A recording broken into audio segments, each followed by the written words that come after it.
That is a sweet new introduction. Hello and welcome back to Nature Bryan. Yeah. I'm back! This is the channel where you can find out all about Long Island wildlife in a detailed yet easy to digest way. So sit back, relax, and enjoy the show. Today the subject is swallows. African or European? So let's start with the basics. Swallows are birds, just making sure we're starting off at the same page. In the ecosystems I'm dealing with, there are two main species of swallows. On one hand you have the barn swallow, and on the other you have the tree swallow. The tree swallows are the cool ones that we do a lot of work with. You can tell them apart because the barn swallow has a yellow and orangish underside, and its forked tail is much more exaggerated. It's also a bit larger. One thing they have in common, of course, is that they're both really talented insectivores, meaning they eat insects, which they often catch in flight.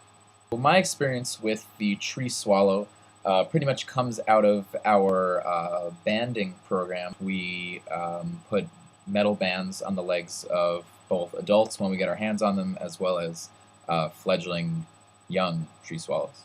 So the tree swallow, as you can imagine, nests typically in holes in trees and other wooden structures. Because we're in a marsh, you would imagine there's not a lot of natural habitat for the swallow. And of course, I guess you could argue that a lot of what would have been swallow habitat has been destroyed by residential development in the area. So what we do, and perhaps it's just to keep the insects away from us when we're doing other jobs, but what we do is we create a series of nest boxes out on the marsh for swallows. So the tree swallow typically lays more than half a dozen eggs, but the average clutch yield of surviving chicks is typically around 5, and they go through various life stages. So first they start out as these little ball things, pink chicken wings, little pink gross things, you know, looks like a big wad of gum you'd find under a table or something. Then as they mature a little bit, they will become juveniles, which are identified by their soft downy feathers. And keep in mind, this whole time they're not running around on the ground or flying at all. This is all, they're still in the nest, and they really don't move until we touch them, or until they take flight. They're just provided for by the parents. And then they mature to the point where they become what we consider fledglings.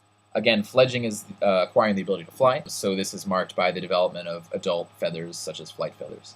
And this is the first point where they really start looking like a bird. The cool thing is that swallows, as you'll see in some of my pictures, have sort of like a flight mask, like this eye band. It is actually when you start seeing that eye band develop in the feather coloration, that kind of parallels about the time that the swallow will feel comfortable taking flight and leaving the box. So it's like they got their goggles on. One really neat thing, which I don't have any pictures or footage of because it just happens really rarely and suddenly, in the event that a fledgling swallow leaves the box for the first time, especially if prematurely and seems unsure of itself, the coolest thing happens. It'll start trying to fly out over the water, things like that. The parent swallows will actually come in and swoop under it and actually push it and actually hold it up in the air. Dramatic reenactment! So it's this really cool image of parental encouragement and the vested interest in the young. And so as I alluded to earlier, swallows catch insects in flight. It's really cool to watch because just their visual tracking is just awesome. As you'll see in a bit from some photos I took, it appears that when they hunt, their head actually stays level all the time and the rest of their body sort of oscillates relative to that axis. I'm now going to Google the type of insect that they eat because I know what it is, sort of. I just forget the name all the time. It's sort of like a mosquito. Got longer legs. Some people call it like a flying spider. No. Yeah. Dipterotopulidae, crane flies. Yeah, they're like mosquitoes but bigger. You see them all the time. But yeah, as I was saying, what they'll do is they'll catch them all in flight and they'll collect them until they have dozens of them in their mouth, still alive. One time we actually did get our hands on an adult that had come back to the box to feed its young, and in its mouth were just dozens and dozens of legs of these things still moving. You know what I think we should do? I know what we should do. Let's take a break and look at some awesome cell phone pictures of swallows in flight.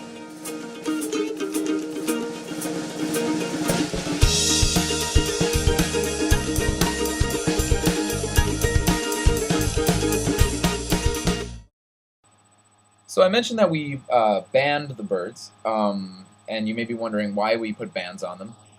So in this case, it's really just a way of mapping their success, reproduction, and their distribution. With the Swallowbox project, it's been really cool to see that one year we'll ban a fledgling or a first-year female in the West Bay, and then the next year they'll be, with a family of their own over in the East Bay. So their nests, I think we got a picture of that for you. Their nests are made of pretty much of grasses weaved together inside the box, and then it's sort of finished off or furnished by feathers.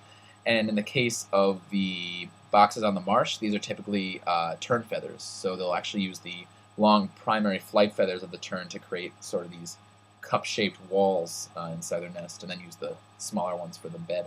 So when you get your hands on an adult, which you do by going up to the box, you sneak up, get up there, you clog it with a cloth or something, and then you can just kind of gently reach in and pull it out. Keep in mind it is very important that random people, my viewers, are not going up to swallow boxes and harassing the swallows.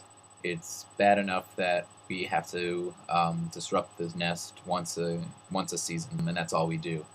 So definitely don't be trying this stuff just because I'm explaining it. You can determine age, especially the females. So a first-year breeding female is a color referred to as dusky brown. There's the picture for you. And then any male or any female older than 1 year will be that metallic blue color, which is really cool close up. And then, of course, the oldest ones are the ones with all the hairspray and eye makeup. As far as their timetable goes, by the end of June, most of the young are going to be fledged and gone away.